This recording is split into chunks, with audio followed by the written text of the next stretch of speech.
El llamado del guerrillero Petro a una consulta popular esconde intereses muy turbios y muy oscuros. Ya todos sabemos que el llamado a consulta popular del guerrillero Petro no tiene ningún sentido. Primero porque en una consulta popular no se puede votar por textos completos ni por articulados. Se pueden votar por preguntas simples. ¿Quiere usted sí o no que se haga la reforma laboral? En ese orden de ideas, si la gente respondiera masivamente que sí, lo que tendría que hacerse es volver a revisar los textos y el articulado completo para ver si se aprueba dicha reforma.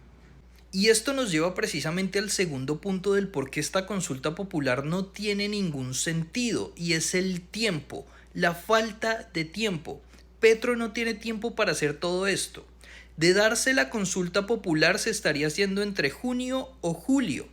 De llegar a ser positiva, es decir, que la gente vote masivamente a decir que sí, cosa que no lo creo, la revisión de los textos se estaría dando otra vez entre agosto, septiembre y octubre. Y las elecciones presidenciales son en junio. La reforma de llegarse a aplicar en caso tal de que se aplicara no duraría ni 8 meses en el gobierno Petro.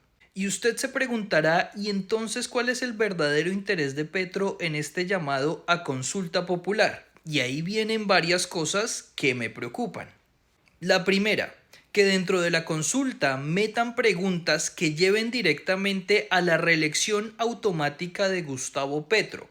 Preguntas tales como: ¿considera usted que el actual mandato no debe terminar hasta que se hayan realizado las reformas necesarias que el pueblo necesita? O algo parecido. Pero ojo, porque ahí viene mi segunda preocupación, porque si no llevan directamente la reelección del guerrillero Petro, entonces nos pueden llevar también directamente a una constituyente, con preguntas tales como: ¿considera usted que los cambios que necesita el pueblo deberían ir alineadas con cambios directamente en la Constitución o algo parecido? Y sé que usted estará pensando, no, es imposible que vayan a hacer eso. Bueno, recuerde que estamos hablando de un gobierno lleno de criminales, de delincuentes, de estafadores, y que precisamente llegaron al poder gracias a la delincuencia y a los vacíos legales que permitieron que delincuentes hoy estén en el poder.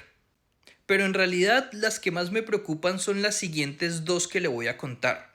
La primera, que con este llamado a consulta popular hagan un fraude electoral. ¿Y qué sentido tiene hacer un fraude electoral con esta consulta popular? Sencillo, demostrar que tienen los votos que claramente no tienen. Y es que imagínese el siguiente escenario.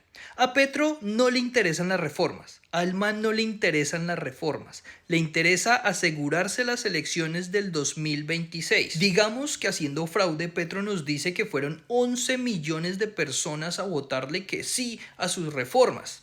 Y aunque lastimosamente esto no le alcanza para aprobarlas, sí muestra que él todavía tiene 11 millones de seguidores. Y como son unas elecciones chimbas en las que al final no pasa nada, pues los colombianos diremos, pobre bobo. Pero pilas, porque ahí es donde nos están midiendo el aceite y ahí es donde viene la trampa. Pocos meses después, en el 2026, serán las elecciones presidenciales.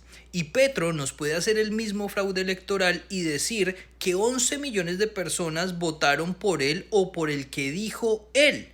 Y que cómo vamos a desconocer ese resultado si hace pocos meses esos mismos 11 millones de personas votaron sí a su llamado de consulta popular y nosotros no dijimos absolutamente nada.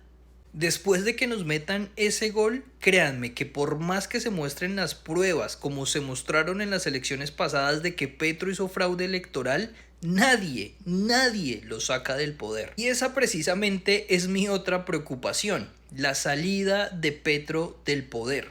Lo que hizo Petro hoy es exactamente lo mismo que hizo Nicolás Maduro en Venezuela desconociendo las elecciones electorales. Hoy Petro desconoció la democracia de Colombia, desconoció la separación de poderes, desconoció la constitución, desconoció la ley colombiana.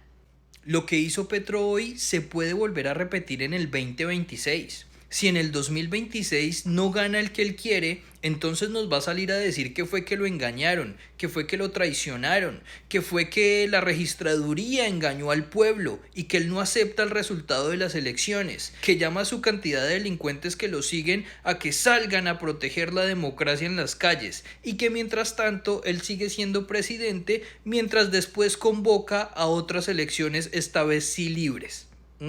Y saber que todo esto que estamos viviendo, de tener a un tipo igual de criminal a Maduro en la presidencia, se hubiera podido evitar si usted simplemente no votaba por el único que en esa lista de personas tenía prontuario criminal y había estado en un grupo guerrillero terrorista, quien también ya había estado en la cárcel. Lo único que tenía que hacer era no votar por el que ya tenía prontuario criminal. Era lo único que tenía que hacer.